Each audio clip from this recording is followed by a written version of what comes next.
Hey guys, welcome back to the channel. So finally ಕತೆ ಮುಗ್ದಿದೆ. ನಾನಿಲ್ಲಿ ಕೇರಿಯನ್ ಕ್ರಾಸ್ ಹಾಗೆ ಸ್ಕಾರ್ಲೆಟ್ ಬಗ್ಗೆ ಮಾತಾಡ್ತಾ ಇದ್ದೀನಿ. ಇವರು ನಮಗೆ ಡಬ್ಲ್ಯೂ ಕಂಪನಿಯಿಂದ ಅಫಿಷಿಯಲ್ ಆಗಿ ಹೊರಗೆ ಹೋಗೋದು ನೋಡೋದಕ್ಕೆ ಸಿಕ್ಕಿದೆ. ನಿನ್ನೆ ಇವರ ಕಾಂಟ್ರಾಕ್ಟ್ ಎಕ್ಸ್ಪೈರ್ ಆಗ್ತಾ ಇತ್ತು. ಇವನ್ ಅಪ್ಡೇಟ್ಗಳು ಬರ್ತಾ ಇತ್ತು. ಡಬ್ಲ್ಯೂ ಅವರು ಇವರಿಗೆ ಹೊಸ ಕಾಂಟ್ರಾಕ್ಟ್ ನ ಆಫರ್ ಮಾಡಿದ್ದಾರೆ. ಬಟ್ ಇವರಿಬ್ರು ಕೂಡ ಆ ಒಂದು ಕಾಂಟ್ರಾಕ್ಟ್ ನ ಅಕ್ಸೆಪ್ಟ್ ಮಾಡ್ಕೊಂಡಿಲ್ಲ ಅಂತ.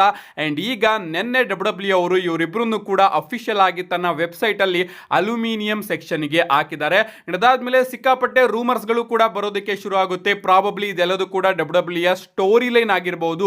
ಡಬ್ಲ್ಯೂ ಅವರು ಕೇರಿಯನ್ ಕ್ರಾಸ್ ಅವರಿಗೆ ಒಂದು ಹೊಸ ಕಾಂಟ್ರಾಕ್ಟ್ ನ ಆಫರ್ ಮಾಡಿರಬಹುದು. ಅದನ್ನೇ ಡಬ್ಲ್ಯೂ ಅವರು ಸ್ಟೋರಿ ಲೈನ್ ಆಗಿ ತೋರಿಸಬಹುದು ಅಂತ ಅಪ್ಡೇಟ್ ಗಳು ಬರ್ತಾ ಇತ್ತು. ಬಟ್ ಈಗ ನಮ್ಮ ಸ್ಕಾರ್ಲೆಟ್ ಅವರು ಕೂಡ ಒಂದು ಟ್ವೀಟ್ ನ ಮಾಡಿದ್ದಾರೆ. ಇವತ್ತು ನಮ್ಮ ಡಬ್ಲ್ಯೂ ಕಾಂಟ್ರಾಕ್ಟ್ ಎಂಡ್ ಆಗಿದೆ. ಅಂಡ್ ಇಷ್ಟು ವರ್ಷದ ಜರ್ನಿಯಲ್ಲಿ ಯಾರ್ಯಾರು ನಮ್ಮ ಜೊತೆ ಇದ್ರು ಅವರೆಲ್ಲರಿಗೂ ಕೂಡ ಧನ್ಯವಾದ ಅಂತ ನಮ್ಮ ಸ್ಕಾರ್ಲೆಟ್ ಅವರು ಒಂದು ಟ್ವೀಟ್ ನ ಮಾಡ್ತಾರೆ. ಅಷ್ಟೇ ಅಲ್ಲ, ನಮ್ಮ ಕೇರಿಯನ್ ಕ್ರಾಸ್ ಅವರು ತನ್ನ ಯೂಟ್ಯೂಬ್ ಚಾನಲ್ ಅಲ್ಲಿ ಮೈ ಡಬ್ಲ್ಯೂ ಕಾಂಟ್ರಾಕ್ಟ್ ಎಂಡ್ಸ್ ಟುಡೇ ಅಂತ ಒಂದು ವಿಡಿಯೋನು ಕೂಡ ಅಪ್ಲೋಡ್ ಮಾಡ್ತಾರೆ. ಅಂಡ್ ಈ ಒಂದು ವಿಡಿಯೋದಲ್ಲಿ ಅವರು ಬಹಳಷ್ಟು ವಿಚಾರಗಳ ಬಗ್ಗೆ ಮಾತಾಡಿದ್ದಾರೆ. ಯಾವ ರೀತಿ ರಸಲ್ ಮೇನಿಯಾದಲ್ಲಿ ನಮ್ಮ ಲೋಗನ್ ಪೋಲ್ ಅವರ ಕಾರಣದಿಂದ ನಾನು ಏಜ್ ಸ್ಟೈಲ್ ಆಗಿ ಲೋಗನ್ ಪೋಲ್ ಅವರ ಮ್ಯಾಚ್ ಅಲ್ಲಿ ಇನ್ವಾಲ್ವ್ ಆದೆ. ಅಂಡ್ ಅದಕ್ಕೆ ಲೋಗನ್ ಪೋಲ್ ಅವರೇ ನನ್ನನ್ನ ಪುಷ್ ಮಾಡಿದ್ದು. ಡಬ್ಲ್ಯೂ ಬಳಿ ಹೋಗಿ ಇಲ್ಲ, ನನ್ನ ಈ ಒಂದು ಮ್ಯಾಚ್ ಅಲ್ಲಿ ಕೇರಿಯನ್ ಕ್ರಾಸ್ ಅವರ ಇನ್ವಾಲ್ವ್ಮೆಂಟ್ ಆದ್ರೆ ಚೆನ್ನಾಗಿರುತ್ತೆ ಅಂತ ಅವರೇ ತಿಳಿಸ್ಕೊಟ್ಟಿದ್ದು. ಅಷ್ಟೇ ಅಲ್ಲ, ನಾನು ಒಂದು ಐಡಿಯಾನು ಕೂಡ ಪಿಚ್ ಮಾಡಿದ್ದೆ. ಅಂದ್ರೆ ಇಷ್ಟು ವರ್ಷ ಡಬ್ಲ್ಯೂ ಕಂಪನಿಯಲ್ಲಿ ಯಾರ್ಯಾರು ಗ್ರೂಪ್ಗಳನ್ನ ಕ್ರಿಯೇಟ್ ಮಾಡ್ಕೊಂಡು ಕೆಟ್ಟ ಕೆಲಸಗಳನ್ನ ಮಾಡ್ತಾ ಇದ್ರು ಅವರೆಲ್ಲರ ವಿರುದ್ಧ ಕೂಡ ನಾನು ನಿಂತ್ಕೋತೀನಿ. ಆ ರೀತಿ ಒಂದು ಸ್ಟೋರಿನೂ ಕೂಡ ಕ್ರಿಯೇಟ್ ಮಾಡಿದ್ದೆ. ಆಫ್ಕೋರ್ಸ್ ಅರ್ಧ ಕೂಡ ನೋಡೋದಕ್ಕೆ ಸಿಕ್ಕಿತ್ತು.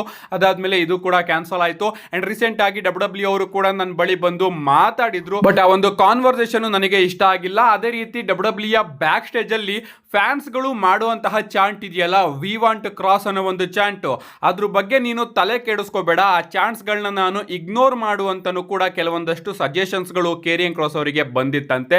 ಏನೇ ಆಗಲಿ, ಬಹಳಷ್ಟು ವಿಚಾರನ ನಮ್ಮ ಕೇರಿಯನ್ ಕ್ರಾಸ್ ಅವರು ಈ ಒಂದು ವಿಡಿಯೋದಲ್ಲಿ ಹಂಚ್ಕೋತಾರೆ. ಅಂಡ್ ಫೈನಲಿ ಅವರ ಕಾಂಟ್ರಾಕ್ಟ್ ಡಬ್ಲ್ಯೂ ಕಂಪನಿಯಿಂದ ಎಕ್ಸ್ಪೈರ್ ಆಗಿದೆ. ಅಂಡ್ ಇನ್ನು ಮುಂದೆ ನಮಗೆ ಕೇರಿಯನ್ ಕ್ರಾಸ್ ಹಾಗೆ ಸ್ಕಾರ್ಲೆಟ್ ಅವರು ಡಬ್ಲ್ಯೂ ಕಂಪನಿಯಲ್ಲಿ ನೋಡೋದಕ್ಕೆ ಸಿಗೋದಿಲ್ಲ. ಅನ್ಲೆಸ್ ಇದೆಲ್ಲದೂ ಕೂಡ ಸ್ಟೋರಿ ಆಗ್ಲಿಲ್ಲ ಅಂದ್ರೆ ನಿಮ್ಗೆ ಅನ್ಸುತ್ತೆ ಗಾಯ್ಸ್, ಇದೆಲ್ಲದೂ ಕೂಡ ಸ್ಟೋರಿನೋ ಅಥವಾ ನಿಜವಾಗ್ಲೂ ಕೂಡ ನಮ್ಮ ಕೇರಿಯನ್ ಕ್ರಾಸ್ ಹಾಗೆ ಸ್ಕಾರ್ಲೆಟ್ ಅವರು ಡಬ್ಲ್ಯೂ ಇಂದ ಹೊರಗಡೆ ಹೋಗಿದ್ದಾರೋ? ನಿಮ್ಮ ಅನಿಸಿಕೆನ ಕಮೆಂಟ್ ಮಾಡಿ. ಇನ್ನೊಂದೆರಡು ದಿನದಲ್ಲಿ ಇದ್ರ ಬಗ್ಗೆ ಕೂಡ ಕ್ಲಾರಿಟಿ ಸಿಗುತ್ತೆ. ನಮ್ಮ ನೆಕ್ಸ್ಟ್ ಅಪ್ಡೇಟ್ ಕಡೆ ಬರೋದಾದ್ರೆ, ಇಷ್ಟು ದಿನ ಬರೀ ರೂಮರ್ಸ್ ಆಗಿ ಅಪ್ಡೇಟ್ ಇತ್ತು. ಬಟ್ ಈಗ ಡಬ್ಲ್ಯೂ ಅವರು ಕೂಡ ಅಫಿಷಿಯಲ್ ಆಗಿ ಕನ್ಫರ್ಮ್ ಮಾಡಿದ್ದಾರೆ. ನಾನಿಲ್ಲಿ ರೋಮನ್ ರೈನ್ಸ್ ಅವರ ಕ್ಲಾಶ್ ಇನ್ ಪ್ಯಾರಿಸ್ ಮ್ಯಾಚ್ ಬಗ್ಗೆ ಮಾತಾಡೋದಕ್ಕೆ ಬಂದಿದ್ದೀನಿ. ಡಬ್ಲ್ಯೂ ಅವರು ಅಫಿಷಿಯಲ್ ಆಗಿ ರೋಮನ್ ರೈನ್ಸ್ ಅವ್ರನ್ನ ಕ್ಲಾಶ್ ಇನ್ ಪ್ಯಾರಿಸ್ ಗೆ ಅನೌನ್ಸ್ ಮಾಡಿದ್ದಾರೆ. ನೀವು ಇಲ್ಲಿ ನೋಡ್ತಾ ಇರಬಹುದು, ರೋಮನ್ ರೈನ್ಸ್ ಅವರ ಸಿಂಗಲ್ ಪೋಸ್ಟರ್ ನ ಕೂಡ ರಿಲೀಸ್ ಮಾಡಿದ್ದಾರೆ. ಅಂಡ್ ನಿಜವಾಗ್ಲೂ ಅದ್ಭುತವಾಗಿ ಕಾಣಿಸ್ತಾ ಇದೆ. ಆಯಿಲ್ ಪೇಂಟ್ ಅಲ್ಲಿ ಡಬ್ಲ್ಯೂ ಅವರು ಈ ಬಾರಿಯ ಪೋಸ್ಟರ್ಸ್ ಗಳನ್ನ ಡಿಸೈನ್ ಮಾಡ್ತಾ ಇದ್ದಾರೆ. ಅಂಡ್ ಖುಷಿ ಆಗ್ತಿರೋದೇನಪ್ಪಾ ಅಂದ್ರೆ, ರೋಮನ್ ರೈನ್ಸ್ ಅವ್ರನ್ನ ಅಫಿಷಿಯಲ್ ಆಗಿ ಅನೌನ್ಸ್ ಮಾಡಿದ್ರಲ್ಲ, ಇದು ಒಂದು ಖುಷಿ ಆಗ್ತಾ ಇದೆ. ಅಷ್ಟೇ ಅಲ್ಲ, ನೆಕ್ಸ್ಟ್ ಮಂಡೇ ನೈಟ್ ರೋ ಬಿಟ್ಟು ಅದರ ಎರಡು next continues Monday night Raw ಅಲ್ಲಿ ನಮಗೆ ರೋಮನ್ ರೈನ್ಸ್ ಅವರು ನೋಡೋದಕ್ಕೆ ಸಿಗ್ತಾರೆ. ನಿಜವಾಗ್ಲೂ ರೋಮನ್ ರೈನ್ಸ್ ಅವರ full time return Clash in Paris ತನಕ ನಮಗೆ ನೋಡೋದಕ್ಕೆ ಸಿಗುತ್ತೆ. ಇದಕ್ಕಿಂತ ಖುಷಿ ವಿಚಾರ ಬೇರೆ ಏನಿದೆ ಅಲ್ವಾ? ಈಗ ಕಾದ್ ನೋಡ್ಬೇಕು ರೋಮನ್ ರೈನ್ಸ್ ಅವರು ಯಾವ ಮ್ಯಾಚ್ ಅಲ್ಲಿ ಕ್ಲಾಶ್ ಇನ್ ಪ್ಯಾರಿಸ್ ಅಲ್ಲಿ ರೆಸಲ್ ಮಾಡ್ತಾರೆ ಅಂತ.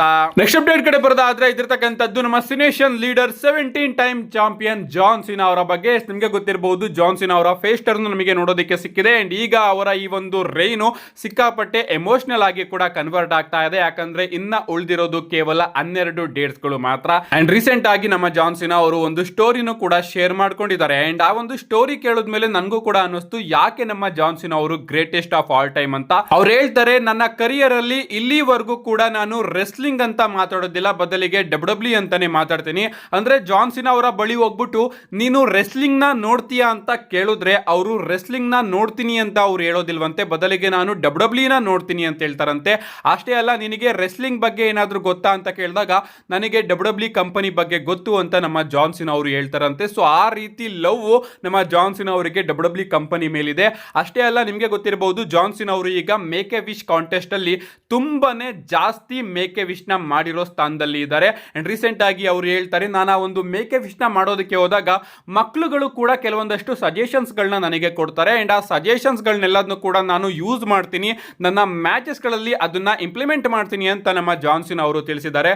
ನಮ್ಮ ಇಂಡಿಯಾದಲ್ಲಿ ಸಚಿನ್ ತೆಂಡೂಲ್ಕರ್ ಅವರು ಕೂಡ ಯಾರ್ಯಾರು ಕೊಟ್ಟಿದ್ದ ಸಜೆಷನ್ಸ್ ನ ತನ್ನ ಮ್ಯಾಚ್ ಅಲ್ಲಿ ಬಳಸೋರು, ಅದರಿಂದ ಅವರು ಕೂಡ ಇಂಪ್ರೂವ್ ಆಗಿದ್ರು. ಅಂಡ್ ಈಗ ನಮ್ಮ ಜಾನ್ ಸಿನಾ ಅವರು ಕೂಡ ಚಿಕ್ಕ ಚಿಕ್ಕ ಮಕ್ಕಳು ಯಾವ ಸಜೆಷನ್ಸ್ ಗಳನ್ನ ಕೊಡ್ತಾರೋ ಅದನ್ನೆಲ್ಲದನ್ನು ಕೂಡ ತನ್ನ ಮ್ಯಾಚ್ ಅಲ್ಲಿ ಇಂಪ್ಲಿಮೆಂಟ್ ಮಾಡ್ತಾ ಹೇಳ್ತಾರಂತೆ. ಇದರಿಂದಾನೇ ಕ್ರಿಕೆಟ್ ಅಲ್ಲಿ ಸಚಿನ್ ತೆಂಡೂಲ್ಕರ್ ಹಾಗೆ ಡಬ್ಲ್ಯೂ ಅಲ್ಲಿ ಜಾನ್ ಸಿನಾ ಅವರು ಗೋಟ್ ಆಗಿರೋದು. ನಮ್ಮ ನೆಕ್ಸ್ಟ್ ಅಂಡ್ ಫೈನಲ್ ಅಪ್ಡೇಟ್ ಕಡೆ ಬರೋದಾದ್ರೆ ಇದ್ದಿರ್ತಕ್ಕಂಥದ್ದು ಟ್ರೈಬಲ್ ಚೀಫ್ ರೋಮನ್ ರೈನ್ಸ್ ಹಾಗೆ ಬೀಸ್ಟ್ ಬ್ರಾಕ್ ಲೆಸ್ನರ್ ಅವರ ಬಗ್ಗೆ. ನಿಮಗೆ ಗೊತ್ತಿರಬಹುದು ಇವರ ಫ್ಯೂಡ್ ಯಾವ ರೀತಿ ನಮಗೆ ನೋಡೋದಕ್ಕೆ ಸಿಕ್ಕಿತ್ತು ಅಂತ.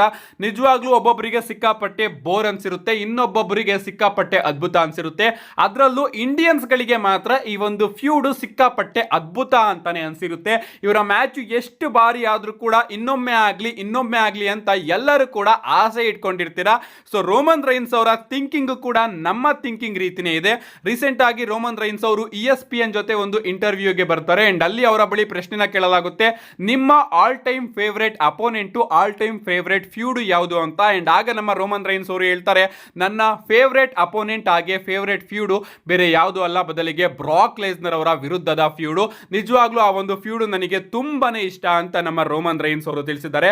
ಅಷ್ಟೇ ಅಲ್ಲ ಗೈಸ್, ಸ್ಟಾರ್ಟಿಂಗ್ ಅಲ್ಲಿ ನಮಗೆ ರೋಮನ್ ರೈನ್ಸ್ ಹಾಗೆ ಬ್ರಾಕ್ ಲೆಸ್ನರ್ ಅವರ ಮ್ಯಾಚ್ ರಸಲ್ ಮೇನಿಯಾದಲ್ಲಿ ನೋಡೋದಕ್ಕೆ ಸಿಕ್ತು.